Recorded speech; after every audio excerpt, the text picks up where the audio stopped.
up in the sky? It's a bird. It's a plane. It's Kara Danvers. What happened to Supergirl? But the world needs a hero, especially since everyone's gone.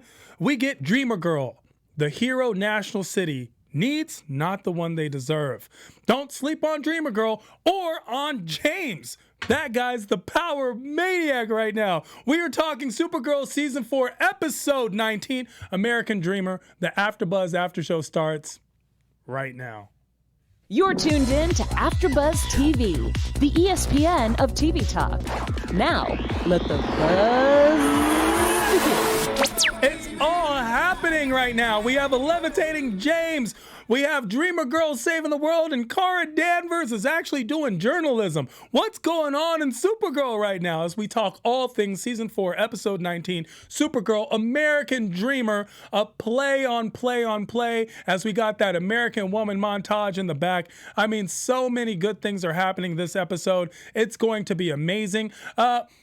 The thing about it is we've gotten off on a lot of tracks when it comes to Supergirl. I'm talking about we have gone on a tangent. And when I'm talking about this tangent, I mean the change from Supergirl's original CBS airing in Season 1 to the Season 4 has been a lot. That transformation of going to CW has actually changed what happens in the world of Supergirl. I mean, it's almost as if it's a different show. We used to get a lot of the secret identity, and now we've kind of lost that flair. Until this episode, until episode 19, it only took us 2.5, almost 3 seasons to get Kara Danvers back. Where has Kara been? We haven't seen much of Kara's personal life or anything until this episode. So this episode just started off with a bang. I mean, it's just such a transition to what we're used to. Let's get into so many ideas as I am your host. My name is Tehran, and if you don't know who I am, you haven't been watching this after show. I'm a Supergirl fan, super fan. That's who I am, all over the board.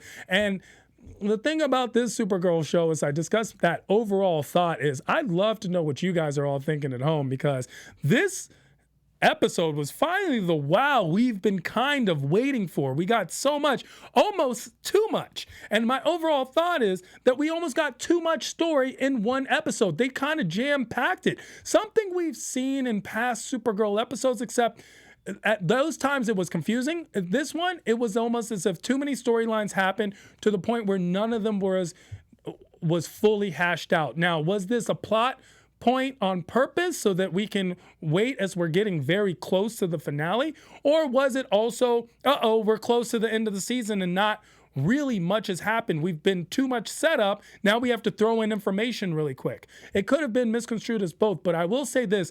Overall, I still really liked this episode. And I'm sure if my panel was here, they would agree too. Of course, Heather, Zach, and Jorge, they are off for some business. They will be back on Sunday as we get into more things Supergirl episode 20. But that overall opinion, and I'm going to discuss it with them because I'd love to hear how they thought of this episode, but I felt like it was a little cramped. I thought it was a little too much, but everything that was in there was great. I mean, we get this Kara Danvers storyline back. We get this Nia Dreamer Girl. We finally get to see Dreamer Girl be a real full-fledged hero, not a trainee, not an afterthought, not just every now and then the powers show. I'm talking about and that emotion, that interview she gave. I mean, the emotional empathy that was actually provoked there. We learn a lot about Lena's big secret. We're going to talk James PTSD. What we thought is not what we thought. I'll tell you that. Children of Liberty, sheesh, talk about villains. Are we over them yet or not? Nia and Brainy, that spark. I need that payoff. We do have some amazing news and gossip for you. Our special segment where we pick a scene from the show and how it relates or it personifies who we think or who we want to be. And of course, we have some amazing predictions. Predictions have been pretty on point for the most part, so you might want to stay tuned for that. Let's get into that first overall thought of Kara Danvers, the journalist. Now, I mentioned in the overall thought of the episode that we had gone off rail. We hadn't seen Kara Danvers, the journalist, in a long time, to the point where we actually are wondering why Alex still has the storyline of not remembering that Supergirl is her sister. I mean, we see so much Supergirl and not a lot of Kara. Catco's almost an afterthought, as is National City itself. Those things have been pretty non-existent. I mean, she's supposed to be getting this paycheck as a journalist, but we don't see her journalisting anything. She hasn't been on until now, as Supergirl is on the run for apparently her terrorist attack on the White House, which we, the audience, know wasn't her, but the world at large doesn't. We get back to that Kara Danvers. It was very season 1. And it made me realize what made me love this show so much was that super secret identity. The one that everyone knows, but except for Alex, because Alex has been mind wiped. And Lena, of course, I don't know exactly why Lena doesn't know at this point. This is what leads me to still not trust Lena, is because Kara has told everyone in the circle her secret identity. James, Nia, Brainy, everyone in that circle knows except for Lena. And honestly, I feel, is there a concept where Lena knows that Kara is Supergirl, but isn't really admitting it or talking about it? Because Lena's a super genius. I mean, admittedly, even Lex in this episode and flashbacks, and of course other episodes, comments on how Lena's actually more intelligent or smarter than even Lex Luthor, who to me is the real 9th level intellect, even more so than Brainy. This is a chess master, and Lena has the ability to keep up, play, and beat Lex. So how is she not figuring out that Kara and Supergirl are the same person? Kara, as the journalist, however, is this wonderful person who's very endearing. She's a very endearing person. That awkwardness, that lack of assurity that she has as Kara is just, it's very endearing. And it makes you wonder, who's the real Kara? Is it Supergirl, the confident superhero? Or is it Kara, the shy, outward fan of the underdog? She fights for injustice even as a journalist, as we see in her investigation of Amertech and everything that's going on there, and the stuff she finds out about Amertech. I mean, that investigation is a key component that has to be part of a plot line for later. We've kind of touched on the subject here and there, but seeing how afraid the people at Amertech is, the one employee is sleeping at the office. I mean, we see a lot of that touching on Amertech and what's going on there.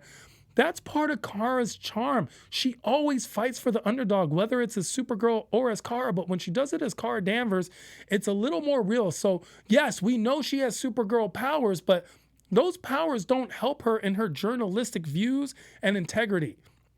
And in those but it does help her. Look, the best part was when it does help her in her day-to-day activity. I mean, Kara's like doing all her filing and her everything in super speed and using her powers in normal everyday way. That's the Kara that we've missed. We saw a lot of that in season 1, didn't get any of that in season 2. Had it a couple times, but not really in season 3, and now finally we're back to who she is. I was just so enthralled with the concept of her using her powers the way we would, right? Well, what would you do if you had superpowers? Sure, we would love to all say we'd be superheroes, but a lot of us would just do our chores really fast or be almost late to work and then fly there, right? Things that we would normally do. And that's something we've missed from Kara. Kara, of course, being responsible for her pieces on alien pro-alien articles. Now, this is why I'm bringing this up, is because with the Children of Liberty being deputized, and they are at this point, anyone who even seems to be siding with aliens, they are going out and saying they are traitors of the state in some manner. I wonder how this is going to have a real effect on Kara Danvers, the journalist. That secret identity is so important to a superhero. Is I need you to be portrayed as me, or someone I can relate to more, someone that is on, and it's a layer of the show that's been really missing. So now I see Kara as a person again. Kara the sister. Kara to the point where Lena basically feels some type of way about Kara not being around. She feels like she's been being ignored by Kara. And of course, the rest of us all know that she's always around Lena as Supergirl. She's there, she's just Supergirl, and Kara's been MIA. And Lena felt some type of way. So even that was a touch. I think that was a nod to us to saying, yeah, we know. We haven't we haven't been giving you this storyline, but it's still going on. Pay attention to it, like it, put more focus on it, and seeing her being creative with all of her powers and who she is.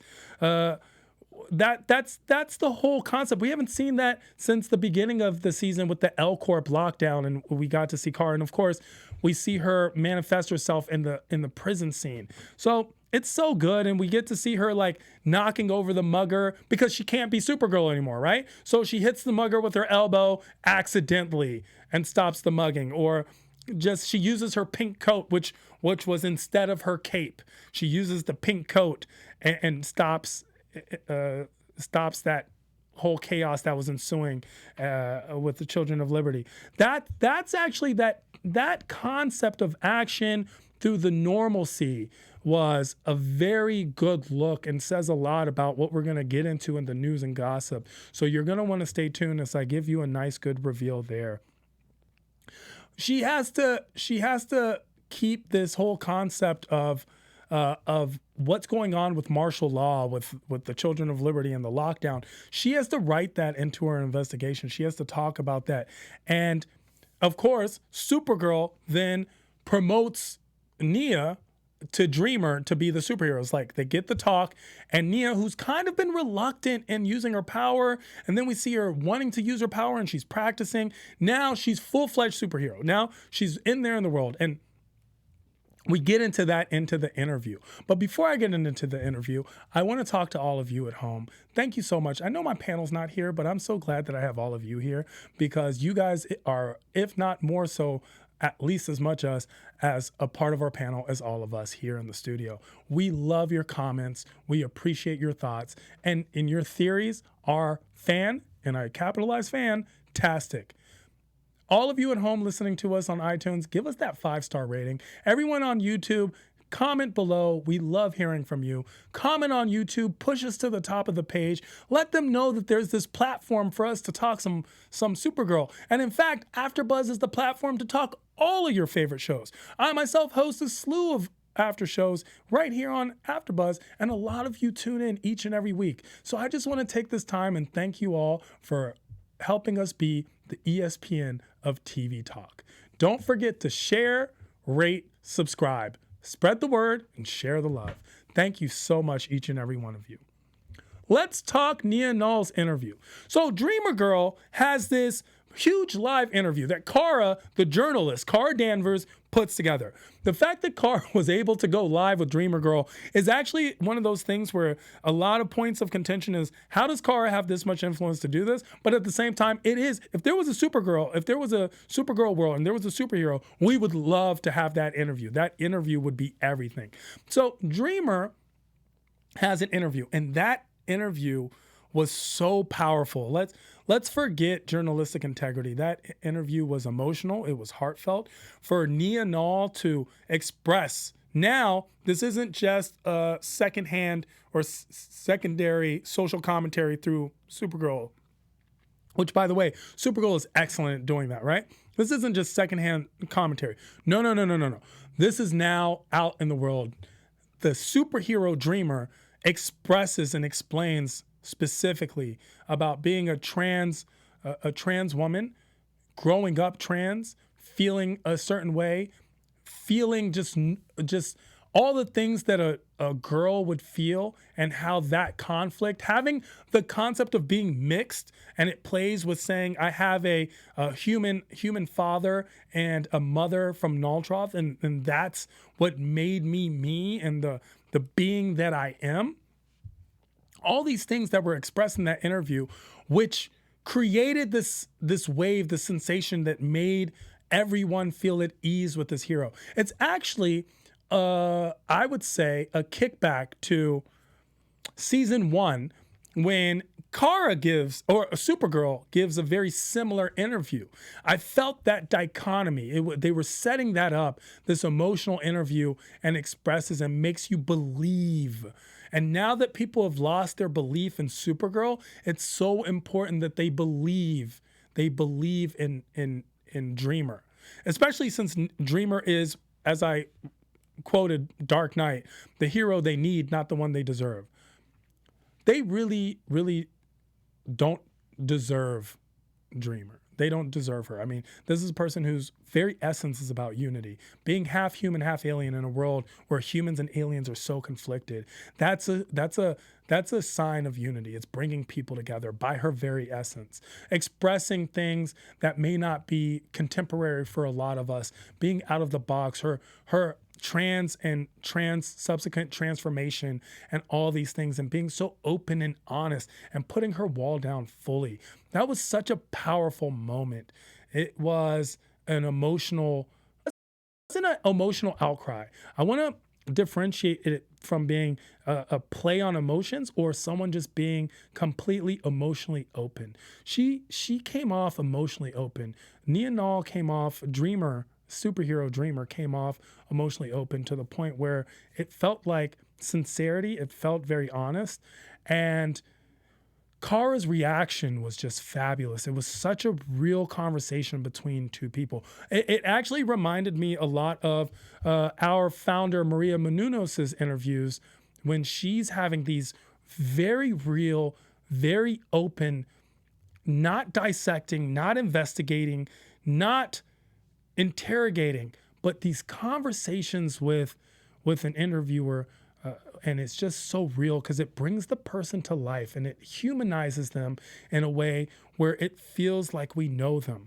And if that was the point of Kara Danvers' interview, whether through the vehicle of Supergirl, the CW show, or through the vehicle of Catco, both were fully achieved. It was an amazing situation. Watching Nia go from superhero, from trainee basically, from this person who's just learning how her powers work, to actual superhero, almost pushed into it, was a very real depiction of what is to be. That uncertainty she's had, that awkwardness. She was a perfect example of almost being Kara. Not Supergirl, but Kara as a superhero. That same feeling of awkwardness and insecurity and am I doing the right thing, and stepping up and doing the right thing when it comes to the underdog no matter what. Sure, she has superpowers. We saw that when she fought Children of Liberty, and when they turned on American Woman on the jukebox. Man, was that such a real layered scene. American Woman, as we have trans superstar, superhero, Dreamer fighting, was just so perfect a backdrop, such a perfect track to this path that we're going down. And a lot of people are upset by CW's touching on social commentary, especially through the vehicle of Supergirl. But let me remind you, that is very much a point of the show. They are creating this particular art for that it's imitating life, that it is a perspective, and that it is, in all accounts, it is an understanding from one specific, very poignant view. And yes, it seems to be coming through an understanding, but that understanding is one of acceptance, it's one of tolerance, it's one of understanding, it's one of patience, it's one of corroboration, and one of unity. And as far as you want to push it to a left-helding agenda, it does not matter. It plays its part, and it's doing what the writers and the creators set out to do initially. And honestly, the way I feel about it is, and this isn't a personal perspective, it's any perspective. If you don't like it, it's simple. You don't have to watch it. However, Supergirl is a very, very popular show, so I know a lot of people are watching it, even the ones that hate it.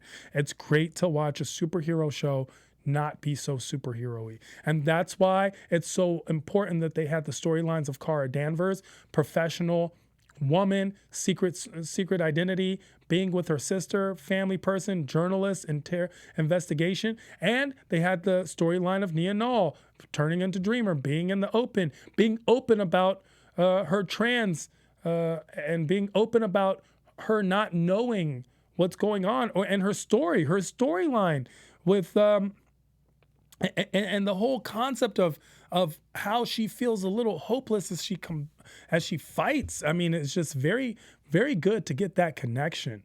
It was very strong. I would say this. I would say at times it did seem a little too emotional, but I mean, that was the point. That was the point of what they're doing. They are, it's strong. This is a first. This is a television first. I don't think any television show, especially any superhero show, has ever done such a thing. So it was definitely historic. To mention nothing else, it was definitely historic for television, and I hope it gets some type of consideration. Now, the last storyline that I felt played well was Lena, and Lena's, of course, Lena had a big secret. Lena's big secret, which was that Lena had been working with Lex for a couple months. Lena actually worked with Lex. Lena actually knowingly, and she admits this to Kara. Once again, she hadn't seen Kara. This is her best friend. This is her BFF. This is her sister, the only person she's ever felt close to. Lena has clearly been very distant from everybody. I mean, she grew up in the Luthor family. I mean, there's definitely something there. And she admits it. And she's been working with Lex, and it's hard for her to admit it. And Kara's there. And Kara takes it so well. Kara does the Kara thing to do. Kara handles it so gracefully. Or I mean, this is something that could have been very accepting. And she forgives. She forgives Lena and lets Lena forgive herself for making this decision. Very strong play. I mean, I really, really think that Lena is... Because there are times where characters can become too on the nose, or a character can jump the shark, but not in this situation. Lena is just the perfect match to Kara. This trio of women, and it's two storylines that always separate. Lena and Kara is always separate than Kara and Nia. It's always separate, and yet there's such two dynamic storylines. It's very strong watching this happen. And here Kara's investigating this, trying to write an expose on Lex Luthor, and she gets this tidbit of information that Lena's secret, and that's a very interesting thing. What is she going to ultimately do, right? What is she supposed to do? I'd love to know what you guys think.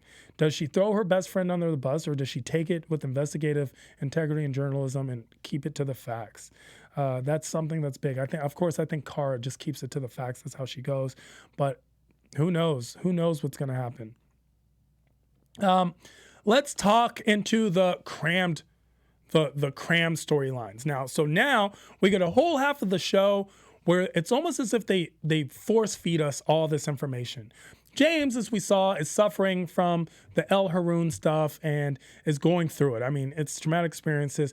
And Lena is frustrated. I mean, on one hand, she's frustrated as a scientist because she wants to always fix everything. She wants to, that's how the serum even came about.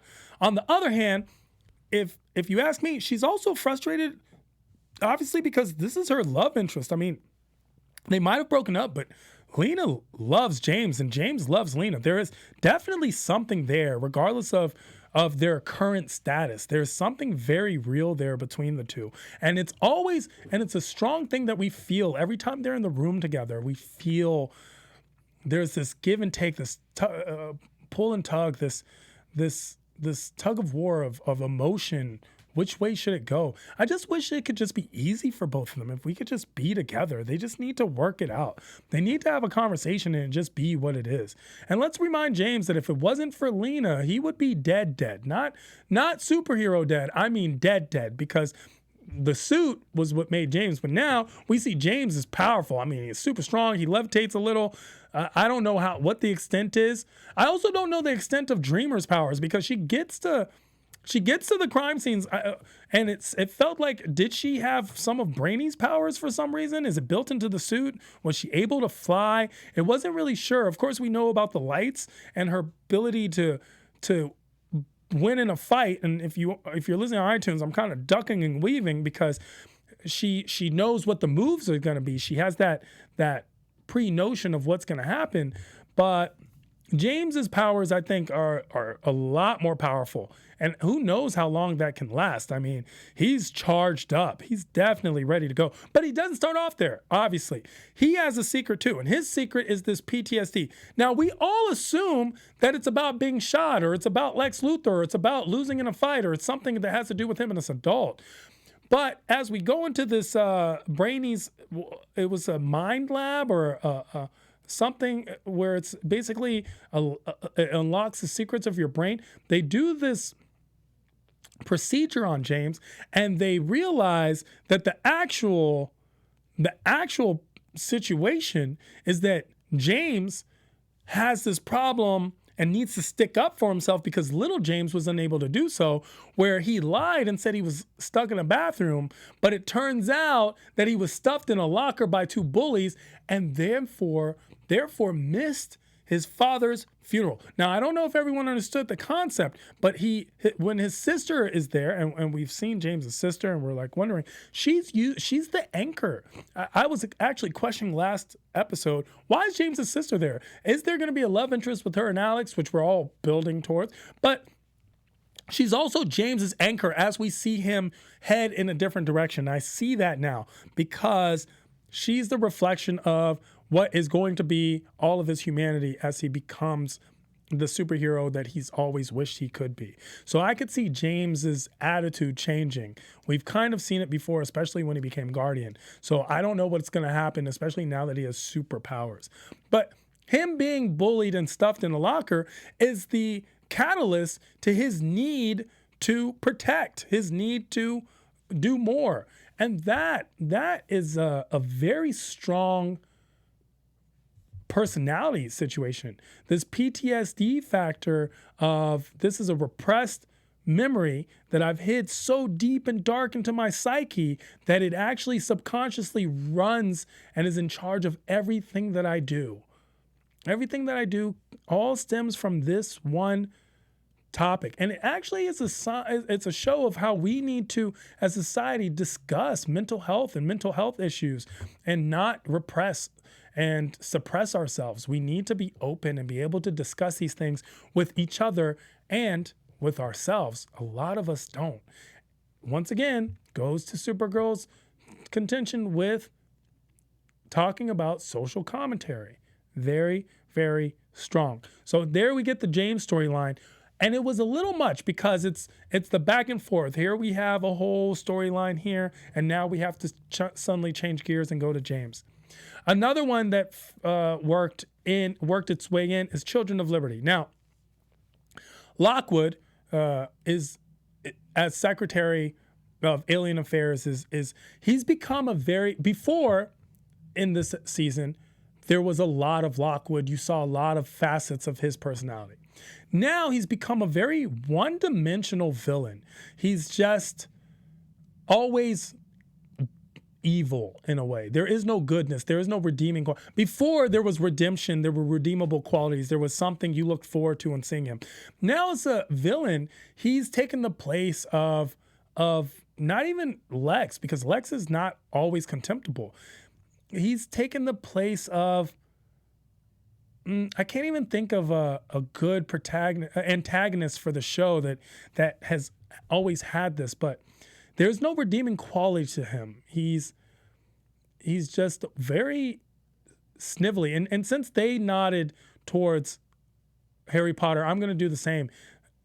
Lockwood has taken the place of the guy who played the rat in Harry Potter. It's just, you're just that sniveling bad guy. You're just a bad guy for the sake of being a bad guy. What do you actually get out of it? What's the benefit? I mean, we understand that you're working with your own inner demons and everything that happened in your past, but now this is beyond pettiness. This is beyond this purpose. This is actually you're just a hateful, spiteful person. It's not even. And it's transferring to his son. At the scene where the son sees his friend Charlie, I believe his name was, and is like, "Oh, why didn't you tell me?" And the friend's like, "Why do you think? I'm an alien. Like, why would I ever tell you? You're obviously a bigot." You see this transferring. It's almost as if hate is genetic. And I hope that's not the case in the real world. Possibly another tad tap on social commentary by Supergirl. Children of Liberty, they all have been deputized. They're all wearing those armbands. Let's remember what those armbands represent. I did not see anyone talking about that, but it's definitely an SS reference to Nazi Germany, the armbands, and they feel assured because they have armbands, to the point where when one starts feeling a little empathy for an alien because the alien's wife is so sad, Lockwood is like, don't feel for them. They're not humans. Don't feel bad for them.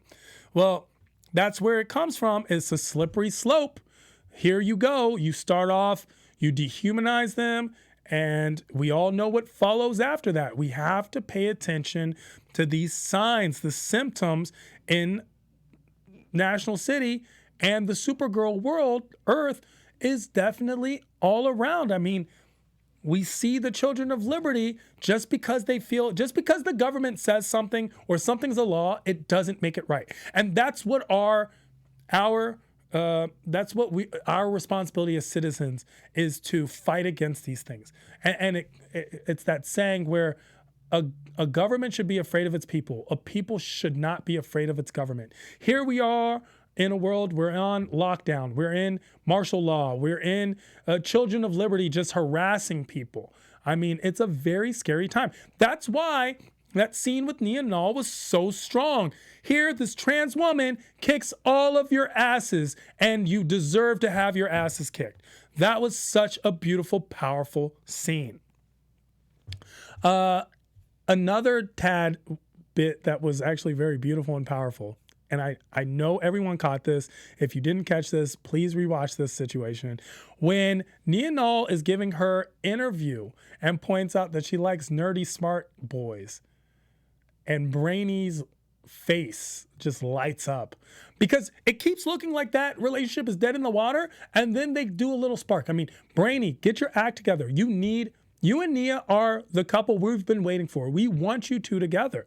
And you guys keep hinting at it on Supergirl. I mean, we keep seeing that spark. It keeps going back and forth. We see Nia and Brainy are flirty. Of course, they were supposed to go out for Valentine's Day, and then Brainy had that talk, and then Nia and Brainy had a confrontation. Brainy basically was like, I don't think we should be together, even though nothing had happened.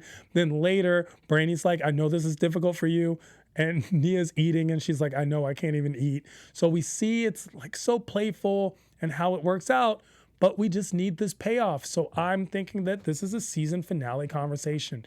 Nia and Brainy have to make it work. We enjoy the two, the dynamic of them two together. Those two, their quirky responses. Of course, Brainy being the awkward of the two. And here's the funny thing. Nia's usually kind of the awkward one, but when it comes to Nia and Brainy, she's the one that's assured, and Brainy, the 9th level intellect, he's the one that's always a little awkward and doesn't know. And those faces are priceless. I'm talking about, we're watching his faces, and they are so good. Jesse Rath is such a worthy new arrival to, I mean, it's not even new, but it's still new arrival to the show. Jesse Rath is very fun. The way he delivers his lines are classic. I mean, the line drops are so good. They're so strong. There's a specific timing that Brainy has and represents. And there we see Jesse Rath delivering every single line every single time. So watching him and Nia, we're waiting for that explosion. I want to know if you guys at home, if you're shipping Brainy and Dreamer, or are we going to go with Brainy? Are we going to go with Dox and Nia? How are we going to ship that? I'm going to go with Dream Brainy. Can we do that? Brainy Girl. Can we do Brainy Girl? Is that a ship? Can we ship Brainy Girl? Are we shipping Nia and Brainy? Let's put that to a test. Other tidbits that happened, of course, we have little tidbits that happened in the show that need to be discussed as well. That whole PTSD storyline was actually a head nod in a way to the Grey's Anatomy PTSD storyline that actually happened, and it was like what everyone assumed was combat or war combat, and it actually turns out to a childhood drama. So good nod to that. Good head nod to Grey's Anatomy. That was really good. And of course, when Brainy said, the concept, what does love feel like? Like he's still learning how to be human, how to be normal, those things. We do have some questions. We want to know where Dreamer, the full extent of Dreamer's powers. We do want to know the full extent of James's powers. We do want to know the hunt for Supergirl. We need that. And of course, the hunt for Red Dawn. That needs to play out as well. We need some more of that. These are the things that have been let down. We need to understand the full extent. Now, is it a lack of us understanding, or is it a lack of the show just doing too much in each episode because they could have fully hashed those things out? We need to understand. Let's get into a little bit of news and gossip, if we will. AfterBuzz TV News. Well, let me give you some news and gossip. We've been missing John Jones a couple of the episodes, and we find out what we think is why. David Harewood actually directed this episode, so he is the director for episode 19. There he is right there. Possibly going to get some type of head nod recognition. We're assuming this is why he's been gone to at least what is a 2-episode trip to Mars. That was giving him time to prep for the episode. So thank you so much, David Harewood. That was such a brilliantly done, good episode. This is your directorial Supergirl, and it was great. So we really appreciate what you did with that. Thank you so much. We hope to see John Jones back, though. We need you. So even if you have to direct yourself, make that happen. And now time to play our favorite game, Who You? Who You, of course, where we pick a scene in the show that we felt near and endeared to, one that reflects us or represents us. My scene would be when Kara allows Franklin basically is Kara's Supergirl. I mean, she doesn't need to be saved, but she lets Franklin, the camera guy, think he saved her. And it was just so cute. And Franklin feels so special, and it boosts his confidence and just made him feel so helpful. That was my favorite scene because it's something either I do or people actually do for me. So thank you. Here we are, Bree in the booth is one of the people that makes me feel my Franklin moment, for making me feel, even though I know she's Supergirl. So thank you, Bree in the booth. The pink coat cape scenario where it's like her pink coat is her cape. That's another one. I'm sure a lot of people like that one. Love to hear what your favorite segment was, the favorite scene that just stood out in your mind in this episode. We'd love to hear what you have to say. Let's get into predictions, shall we? And now, your AfterBuzz TV predictions. AfterBuzz TV predictions. Here I am. I'm saying right now, Brainy and Nia, I'm shipping that. Kara, Lena has to find out who Supergirl is. I mean, at this point, it's ridiculous. We see her go through all of Lex's stuff. Lex has to know. Lex knows. Lena has to know. I mean, it's just ridiculous if she doesn't at some point. Every single person. And how does Alex not know at this point? There's no real difference between Alex having the mind wipe and not knowing that having the mind wipe and not knowing that Kara is his sister, and then from before. So we need Lena to find out. I think James his power overtakes him. I don't know how long he has his powers, and it becomes a situation. There was an episode in Young Justice where Superboy becomes addicted to these power cells that Lex gave him. I think this is a play on that possibly, and that James will become addicted to having superpowers and needing to re-up, even at a detriment to his own health, his own life. I think Lena and James get back together, that there was an apparent connection between the two. And Lex, I think we get Lex and Red Dawn, especially with the series finale. If we don't, that payoff will be non-existent, because it's like, what's the point of this what's the point of the season if that's not the payoff? Because that's a huge, we've gotten so many hints of Red Dawn and no Red Dawn, so we need more. We got that one episode, and then once again, so we kept getting hints. We got this one episode here. We thought Red Dawn was going to be a permanent part of the show, and then off again. So hopefully that's what it is. Until next time, my name is Tehran. I've been your host. I appreciate each and every one of you for watching. Find me on Instagram, social media at I am Tehran, all across the board. IAMTEHRAN. And I also host a slew of other AfterBuzz after shows where we talk about all your favorite shows. So please tune in.